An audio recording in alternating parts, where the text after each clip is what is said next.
নবী সাল্লাল্লাহু আলাইহি ওয়াসাল্লাম জীবনের শেষের দিকের ঘটনা, তিনি মসজিদে বসে আছেন। কোন মসজিদ? মসজিদে নববী। এখন একজন ব্যক্তি আসলেন। এই ব্যক্তির গায়ের জামাটা অত্যন্ত সাদা ধবধবা, চুলগুলো কুচকুচে কালো, এবং তাকে দেখে মুসাফির মনে হচ্ছে না। খুব টিপটাপ পরিপাটি একজন মানুষ ঢুকলেন, সুদর্শন।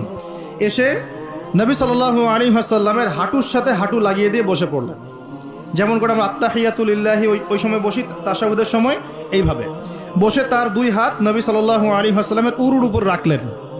রেখে বলছেন, চারটা প্রশ্ন করছেন। কয়টা প্রশ্ন?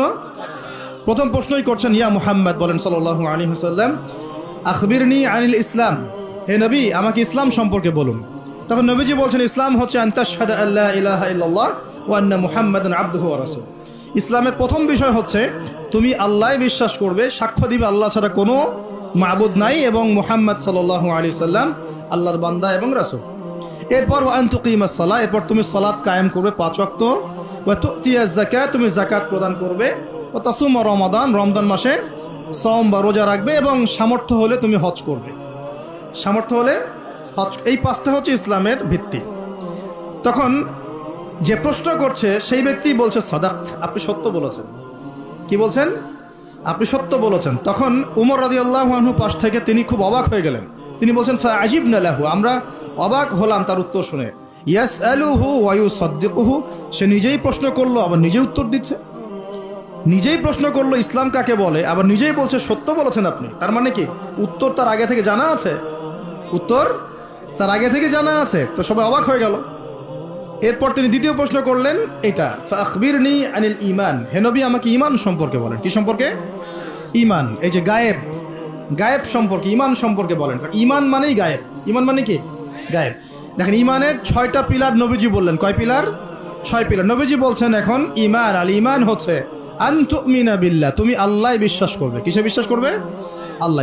দেখা যায়? আল্লাহকে দেখা যায়? আল্লাহ গায়েব না? গায়েব। ওয়া মালাইকাতিহি, আল্লাহর ফেরেশতা মণ্ডলীর প্রতি বিশ্বাস করবে। দেখা যায়? গায়েব না? আচ্ছা। ওয়া কুতুবিহি, আল্লাহ পাকের সমস্ত আসমানি কিতাবে বিশ্বাস করবে। কোরআন ছাড়া বাকিগুলো দেখা যায়? গায়েব না এগুলা? আচ্ছা। ওয়া রুসুলিহি, আল্লাহ পাকের সমস্ত রাসূলগণে বিশ্বাস করবে। দেখা গেছে রাসূল?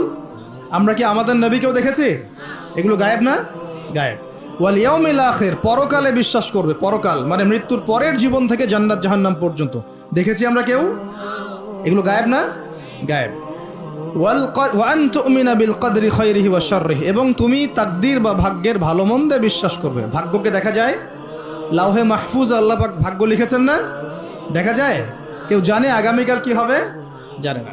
এই যে ঈমানের 6টা পিলার, এই 6টা পিলারকে মুখে স্বীকার করতে হয়, মনে বিশ্বাস করতে হয়, কাজেও বাস্তবায়ন করতে হয়। এই 6টা পিলার কি চোখে দেখা যায়? মুত্তাকিদের বৈশিষ্ট্য কি? আল্লাযীনা ইউমিনুনা বিল গায়বি, এই যে 6টা গায়েব, এগুলোতে যারা বিশ্বাস করে তারা হলো মুমিন। তারা কি? সুবহানাল্লাহ। আচ্ছা, আর 2টা প্রশ্ন বলে সামনে যাই। তৃতীয় প্রশ্ন করলেন, আখবিরনি আনিল ইহসান, আমাকে ইহসান সম্পর্কে বলেন। তখন নবীজি বলছেন, ইহসান হচ্ছে আন তা'বুদাল্লাহা কাআন্নাকা তারাহ, তুমি এমনভাবে আল্লাহর ইবাদত করবে যেন তুমি আল্লাহকে দেখতে পারছো। বলেন সুবহানাল্লাহ। আল্লাহকে দেখা যায়?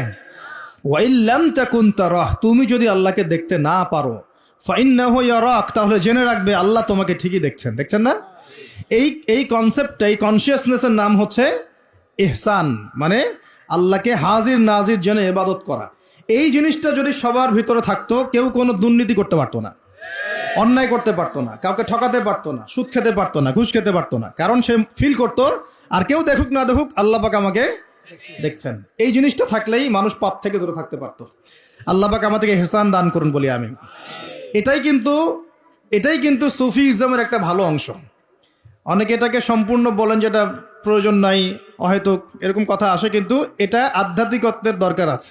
এটা হলো ইহসান। এটাকে বলে ইহসানের মধ্য দিয়ে আল্লাহর মারিফত পাওয়া যায়। কি পাওয়া যায়?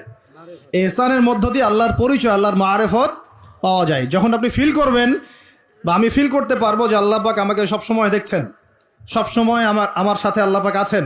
সাথে আছেন মানে কি? আমার পাশে আছেন। আল্লাহ পাক তার জ্ঞান দিয়ে, তার ক্ষমতা দিয়ে, সব কিছু দিয়ে আল্লাহ পাক আমাকে পরিবেষ্টন করে রেখেছেন। রাখেন নাই? তার দৃষ্টির বাইরে যাওয়ার ক্ষমতা আমার আছে? তার জ্ঞানের বাইরে যাওয়ার ক্ষমতা আছে? তার ক্ষমতার বাইরে যাওয়ার ক্ষমতা আমার আছে? অতএব এই হলো আল্লাহ কনসিয়াসনেস, যেটাকে আমরা বলি আল্লাহ কনসিয়াসনেস, মানে এহসান, আল্লাহ পাককে হাজির নাজির জেনে ইবাদত করা।